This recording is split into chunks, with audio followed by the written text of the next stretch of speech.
Here we are at the beginning of another unit in the course. The unit is called Patterns and Growth. Now, rather than say what it's about at the beginning, let me just begin with an example, and hopefully the topic will emerge as we go along. I want to give you a little problem to think about, and we will begin to work towards a solution of that problem. It's a very particular problem. It's sort of a game, and it has to do with putting together trains. I'm going to call this assembling trains. So up above is an example of what I have in mind. There are two kinds of cars that we have to work with.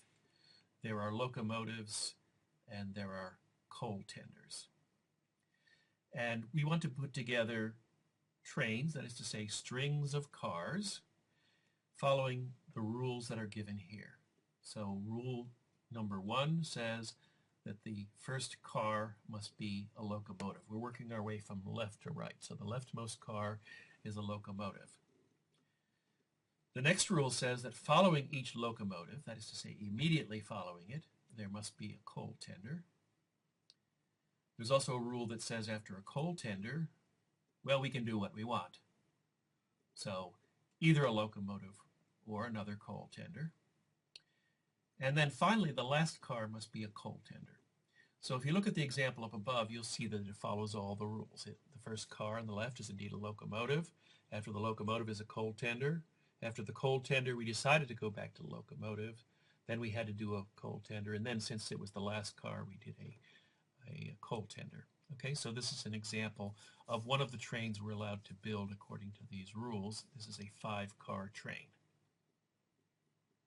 Well, in fact, here are all the possibilities. At this point, I'm going to stop showing pictures, and I'm just going to use the following code. L will mean locomotive, C will mean coal tender. So the example that we just saw, what was that? That was L, C, L, C, C. And that's the first one that I've listed here, L, C, L, C, C. But there are other possibilities that we could have built following the rules. Now, the first thing has to be a locomotive, and the second one has to be a coal tender, but in the third position we actually have a choice. I made the only possibility where we used a locomotive in the third position. You see, if you have a locomotive in that third position, then you've got to immediately follow it by a coal tender, and then the last one also has to be a coal tender.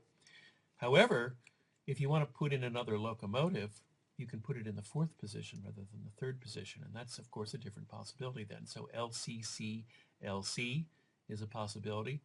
And finally, if you think about it, the rules allow you to have just a single locomotive and everything else a coal tender. So there's a third possibility, LCCCC. Now, try as you might, you are not going to find another example. Those are all the 5-car trains that are built according to these rules. Now, I want to ask you right now to try to work out all possible trains with 6 cars. And I want you to actually pause the video, see if you can figure out how many they are, and in particular what they are. And then when you think you have a complete list, start up the video again.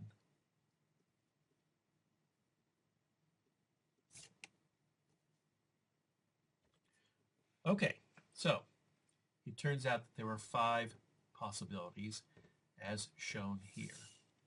So one thing is to alternate locomotives and coal tenders as quickly as you can. You must always put a coal tender after a locomotive.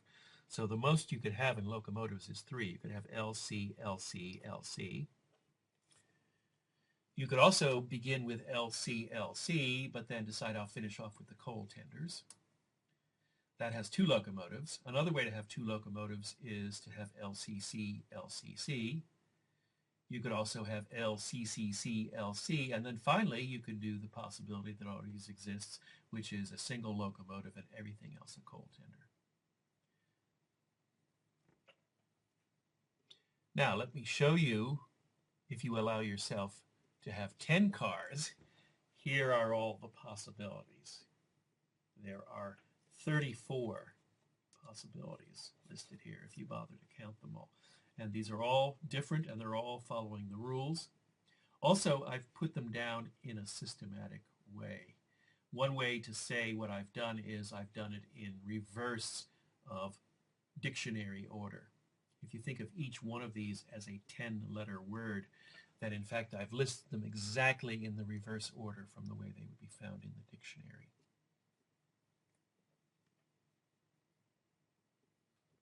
Now, a basic question, if you're interested in this game, is, well, how many different trains can you build? To make it a specific question, you really should say, well, a specified number of cars. Suppose I have a specified number of cars, and then ask how many different trains can you build. For example, with 6, how many can I build? We know the answer is 5 trains. With 7, well, how many? We don't know. How many can you build with 8 cars, and so on? Okay, so if I tell you the number of cars I want in the train, I'm asking how many different trains can you build? And that's the basic question that we're going to think about here. Now, maybe you want to stop and think about it. It's an interesting question, and you might see how much progress you could just make on your own. But if you like, just continue on, and I'm going to tell you how a mathematician might begin to attack this problem. One thing is to give himself or herself some appropriate notation. And this is the kind of thing that a mathematician might say, let's let T sub n denote the number of possible trains having n cars. Now notice that I said sub. That meant that I wanted to write that following letter, n, as a subscript. I said T sub n, which means T followed by a subscripted n, an n written below the line. Now, to get the hang of this notation, let's look at some examples. What is T2? Well, first of all, what does it mean? T2 means the number of possible trains having 2 cars. So what would that be? Well, think about the trains that you could build, and there aren't very many possibilities. You'll quickly realize, according to the rules, there's only one thing you can do, namely LC. A locomotive followed by a coal tender. So T2 must be 1. There's only one possible train. Similarly, the number of 3-car trains, which we call T3, is also 1. This is because the only possible train you can build is LCC. If you give yourself 4 cars, then you can either do LC, LC, or LCCC. That's 2 possibilities, so T4 is 2. We already know that T5 is 3. That's what we saw earlier. If I may go back several slides, there we saw that the number of 5-car trains is 3. We also saw that the number of 6-car trains is 5, so we would say that T6 is 5. And also from this slide, we see that T sub 10 is 34. Now, I won't always say the sub. Sometimes I say T sub 10, and sometimes I'll say T10, hoping that you will understand that I meant the subscript.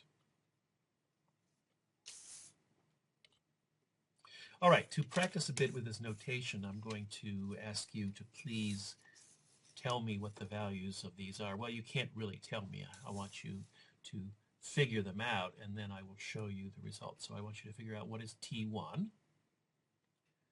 and what is T4 plus 6, and what is T4 plus 6, and finally, what is T4 plus T6. Now, 2 of those, when I said them aloud, sounded almost the same, right? I said T sub 4 plus 6, and also T4 plus 6. It sounds like I might be saying the same thing, but if you look at the notation, you see they're different. All right, so I'm going to ask again if you will work these out. Pause the video, and then restart when you think you know all the answers.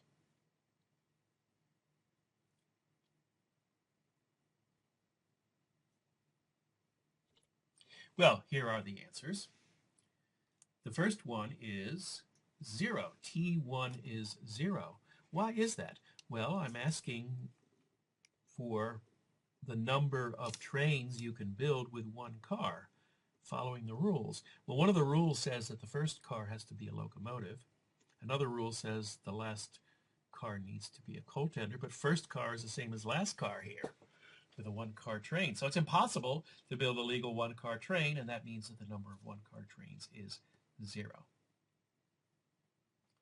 All right, what about the next one? Well, I said T4 plus 6. In other words, T subscript 4 plus 6. Well, we know that T4 is 2. There are 2 4-car trains. So what we're asked to calculate here is 2 plus 6, and that's 8. What about T sub 4 plus 6? I want you to notice that 4 plus 6 is a subscript. So when I ask what is T sub 4 plus 6, I'm asking what's T10, right? And T10 is 34. And finally, what is T4 plus T6? Well, now we need to remember 2 values. We know that the number of 4-car trains, that is T4, is 2. The number of 6-car trains is 5. And so T4 plus T6 is 2 plus 5, which is 7.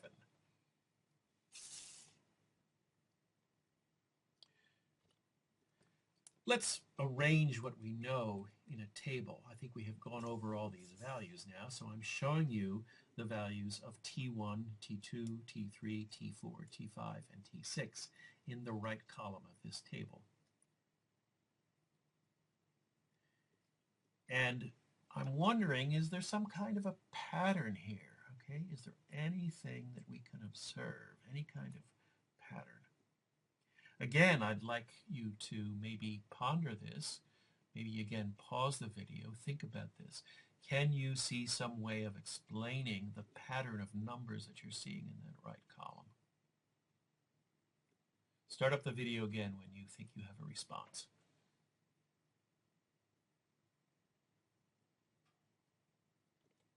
Well, here's what a lot of people observe. Namely, if you start adding consecutive numbers in the right-hand column, you get the next number.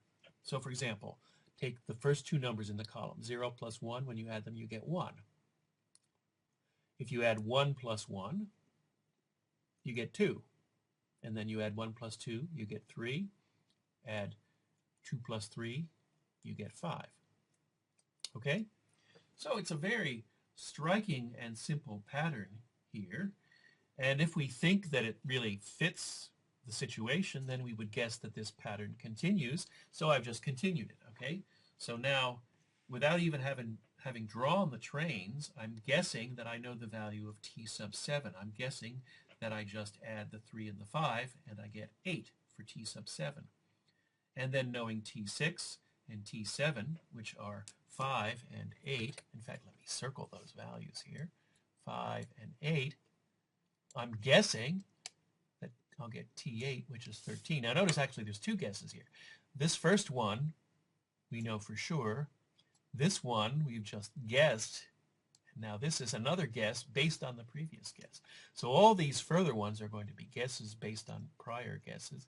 But if the pattern will persist, then the next value, T9, will be 21, and then we'll get 34, and then we'll get 55.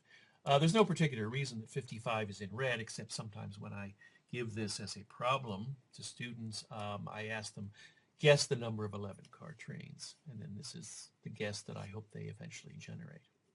Of course, you can continue beyond that, and you could go even further than what I'm showing you in this particular table. Now, let's formulate this observation we've made in the formal way that a mathematician would. You see, we can explain what we've observed by writing the equations that you see on the left. For example, T3 is T1 plus T2, right? That's what we're saying. The number of 3-car trains is the number of 1-car trains plus the number of 2-car trains.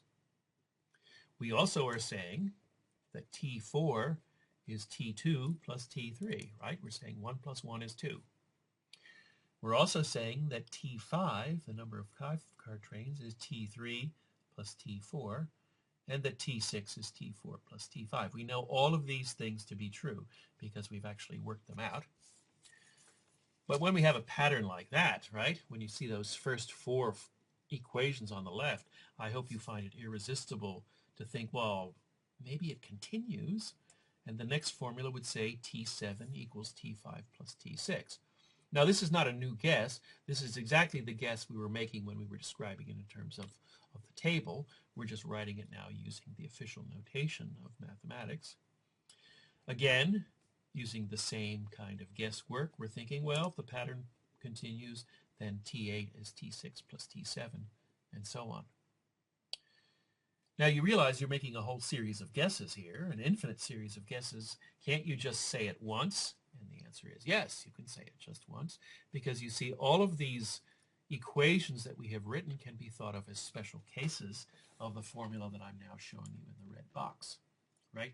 Every one of them is saying that T sub n is equal to T sub n minus 2 plus T sub n minus 1.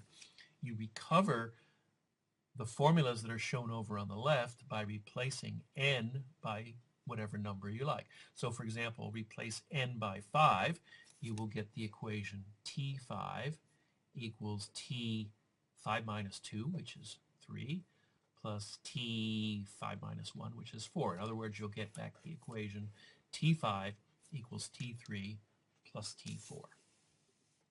You can also get the ones that we guessed, and of course any other one that you would get. For example, we're claiming, if we really believe our guess, that T100 equals T98 plus T99.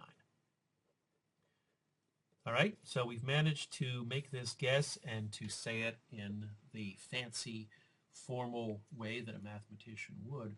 What we haven't done, I hope you realize, is we've never proved it's correct. It's really the product of guesswork. That is to say, we know the formula is correct in some cases. We know it's true when n is 3, when n is 4, when n is 5, and when n is 6. And we're guessing that it continues to be true when n is 7 or 8 or any larger.